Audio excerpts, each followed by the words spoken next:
Space exploration within the sci-fi genre usually covers space travel to distant alien planets. But the question is, what do explorers do when they get there? You wouldn't expect them to walk everywhere, would you? I have a solution.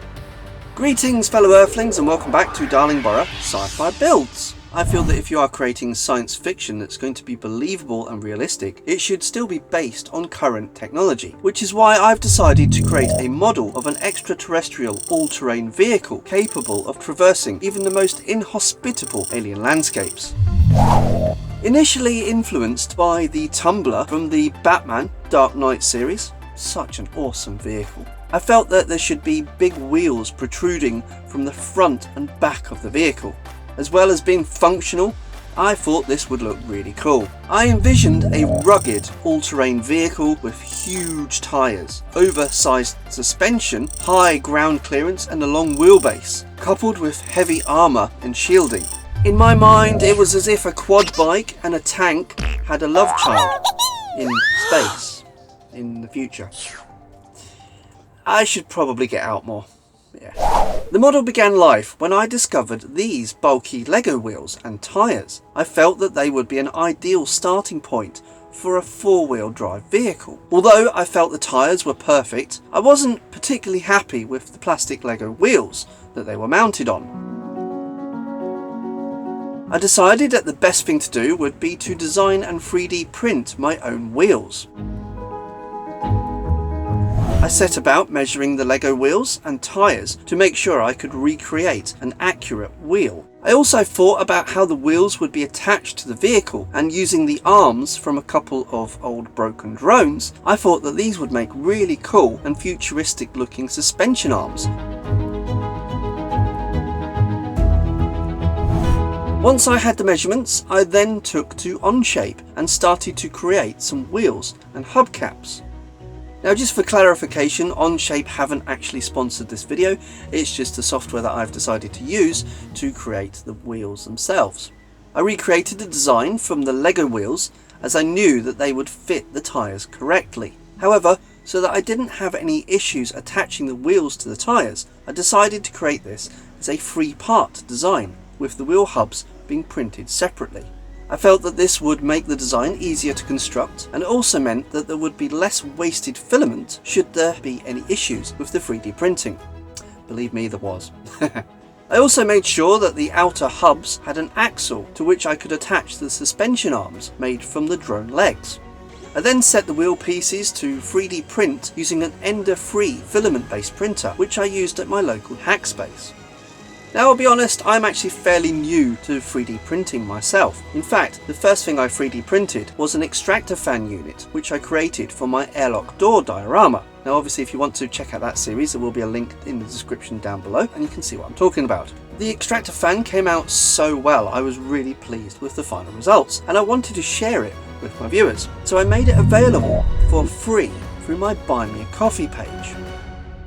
Whilst it is free, there is also an option to make a donation should you wish to, and whilst you're on my Buy Me a Coffee page, why not consider becoming a member? If you do sign up, you will get exclusive access to behind the scenes photos, as well as exclusive early access to any of the videos I post on this channel and also my model railway channel, Darlingbrough Model Railway. Any memberships or donations are greatly appreciated, and the funds go towards purchasing tools, equipment and materials that I use to build projects and create videos for this channel and also my model railway channel as well. So if you are enjoying the videos that I produce and want to help support me, then buy me a coffee today.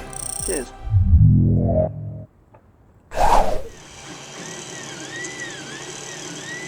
Once all the pieces had finished 3D printing, all that remained was to remove the support material from the wheel hubs,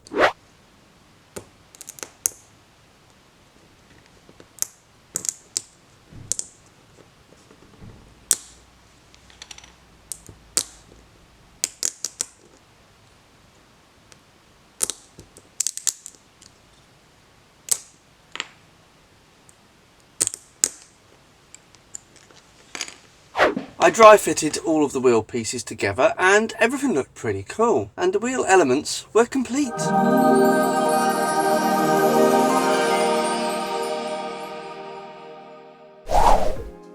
Upon looking closer, I noticed that there were actually some holes in the sides of the legs. Now, rather than just filling them up, I decided that some LEDs would actually look really cool. I quickly soldered some wires to the LEDs, applied some heat shrink tubing and placed them into the legs. Quick test, and the LEDs looked great, but I felt that they could do with a little bit of diffusion. I also needed a way to fix the LEDs in place as well. Luckily, I had a solution in mind that would solve both of these problems. Hot glue gun. My thought was that if I used the hot glue to fix the LEDs into place, the glue would also act as diffusion for the light as well. However, after using the hot glue gun on the first of the legs, I realised that the thin plastic didn't really hold up to the heat from the hot glue. Unfortunately, I ended up melting the leg. Even more unfortunate, I didn't have any spare legs. As it happens, it was only pure luck that the two separate drones I had actually had matching legs. However, after a bit of consideration, I decided that all is not lost. Let's face it, an all-terrain vehicle exploring an alien planet is bound to sustain some sort of damage on some of the missions, I'm sure, so I decided that the melted part just looks like some slightly damaged panels. In order to make sure that I didn't ruin any more legs, however, I decided to swap out the hot glue gun for a cool glue gun instead. The cool glue gun operates in exactly the same way, however the temperature required to melt the glue is much lower.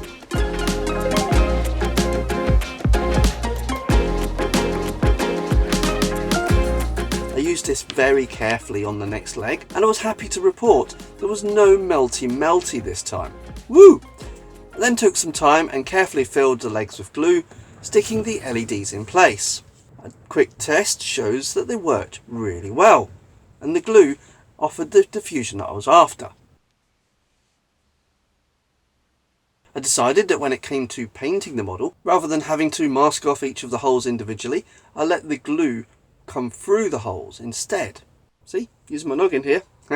So now that I had all of the components set for each of the wheels, it was time that I started to think about the chassis of the vehicle itself. I decided to build the chassis using some lollipop sticks and some coffee stirrers that I acquired from coffee shops and fast food places. As the chassis of the vehicle was going to be covered up, it wasn't really an issue on what it looked like underneath. I then wanted to make sure that the chassis and the wheels would fit correctly. I also wanted to make sure I could build several parts of the chassis if required. So I made a crude jig out of some scrap pieces of wood. The jig meant that I was able to build each part of the chassis and keep both parts aligned and straight. I started by gluing two lollipop sticks together using super glue, or CA glue as it's otherwise known. I used some additional coffee stirrers to create cross braces, again sticking it together with the super glue.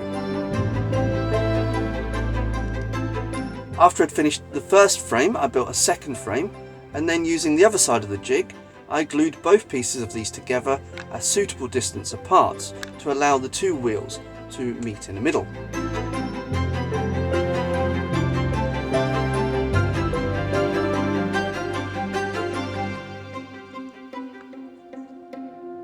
I repeated this process and ended up with two more chassis pieces, ready to connect to the wheels at the back of the vehicle. However, I had the feeling that I'd overlooked something. And then it occurred to me, steering.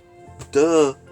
Why didn't I think of that before? My first thought was that I could mount the suspension arms on some kind of ball joint to allow the front wheels to turn. However, I wasn't entirely convinced with this design. I then wondered if I should just gloss over the fact that the vehicle can't turn and just pretend that there's some kind of turning mechanism in the axles. But I'll be honest, I knew that that would really bother me if I did that. As I sat scratching my head and generally procrastinating, I started watching some videos by Colin Furze on YouTube. It was when I saw one of his older videos that the solution to the steering problem suddenly hit me. To something it's going to be quite complicated. That would also make the steering complicated. So I'm thinking hydraulically driven and articulated. So articulated, hydraulic and four-wheel drive. such a machine already exists, and Tom's got one. Okay, we've got a little 1-ton dumper. Now it's a perfect starting point. I realised I could include an articulated joint in the middle of the vehicle, allowing the front and back wheels to pivot, just like a dumper truck. So that's what I'm going to be focusing on in the next video of the series. Now, if this is a project that you think you're going to enjoy watching, then please let YouTube know by hitting the like button and also hit the subscribe button as well so you don't miss the next time I post a video. If you've got any comments or suggestions, then please leave them down below. And until the next time, hasta la vista, I'll be back.